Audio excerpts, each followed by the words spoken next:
What if I told you that the deepest secrets of the universe weren't actually lost to time, but were carefully, intentionally passed down through a hidden lineage? Well, today, we're unlocking the doors to one of history's most fascinating and enigmatic institutions, the Egyptian mystery schools.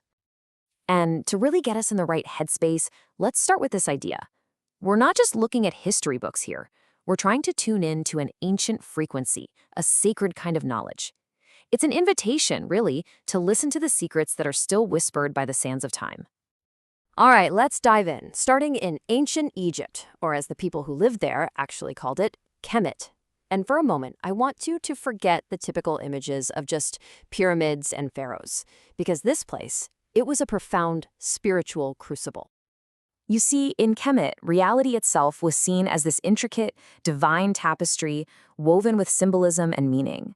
And right at the heart of decoding this incredible pattern were the legendary mystery schools. These were the ultimate training grounds for the spiritual and intellectual elite.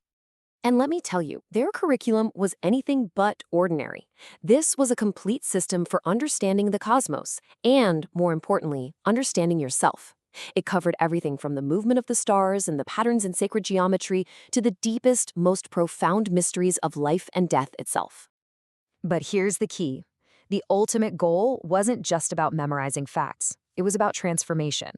The schools used this really meticulous process to help students strip away all their illusions and awaken to the divinity that was already inside them. Okay, but hold on. That was thousands of years ago, right? So how on earth could such secret, powerful knowledge survive all this time and make it to our modern world? Well, the answer lies in this beautiful concept of the golden thread, an unbroken lineage of wisdom. I mean, really think about it for a second. Entire civilizations rose and fell, libraries were burned to the ground, languages were completely lost. So how was this flame kept alive through all of that chaos? The answer is actually a core principle of the mystery schools themselves. So when we talk about an unbroken lineage, we're not just talking about passing down a stack of books. It's something so much more profound. It's a direct, energetic transmission from teacher to student, like a living current of consciousness and spiritual power flowing right through time. You can almost picture it like a chain, right? This flow of wisdom started with the ancient priest in the temples of Kemet. Then it was protected by dedicated secret guardians through all the dark and turbulent ages. And finally, it's delivered by a modern transmitter, someone who can translate it for our world today. So that brings us to the big question. How does this ancient flame actually reach us now, in our modern era? It happens through a modern transmitter, a figure who acts as a living bridge to our time.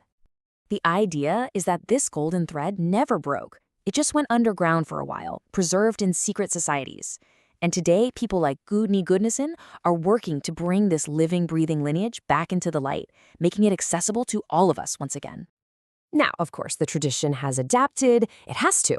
Back then, the focus was on training a very exclusive class of priests and rulers. Today, it's all about empowering any sincere seeker who feels the call. The goal isn't just about cosmic alignment anymore. It's about integrating that powerful spiritual connection directly into our messy, beautiful daily lives. So what makes these modern schools different from, just some new age trend you might see online? Well, it comes down to three pillars of authenticity: a genuine, unbroken lineage, a direct transmission of knowledge, not just information, and a structured path that, and this is crucial, requires personal responsibility. Ganassan's work, for example, is all about making this lineage practical. He provides a clear roadmap, an actual initiatic path, and offers concrete tools like specific meditations and energy activations that are all designed to awaken the dormant potential that's sleeping inside each and every one of us.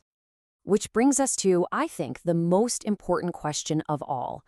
What does any of this mean for you? Right here, right now, how can you apply this ancient wisdom today to cultivate your own inner temple? This quote right here really gets to the heart of it all. See, the goal isn't just to study ancient Egypt as if it's in a museum. It's about using its wisdom as a map to find the hidden chambers of your own consciousness. The real work, the true magic, is always internal. And this translates into some incredibly powerful modern practices.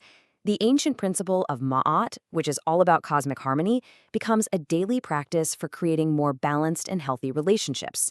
Understanding your life force, your Ka or Sekhem, gives you the tools to actually master your personal energy for healing and vitality. You see, this isn't some abstract philosophy, it's a practical toolkit for a better life. So, if any of this is resonating with you, if you're feeling that little spark, the tradition doesn't just leave you with theory. It actually offers a direct path to begin your own journey. These first steps are called the Dragon Trials. Now, don't worry, it's not as scary as it sounds. They're not called that because they're dangerous, but because they are powerful, transformative exercises designed to give the modern initiate a direct taste of this ancient wisdom. You can start with two simple yet incredibly profound practices. The first is the Ankh breath, a breathing exercise to physically and energetically connect with your life force. And the second is keeping a Ma'at journal, a daily practice to cultivate more harmony, truth, and self-awareness in your life. Ultimately, this echo from Egypt is a timeless reminder.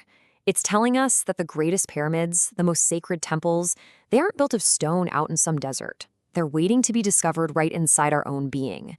And so the only question left to ask is, are you ready to light its sacred altars?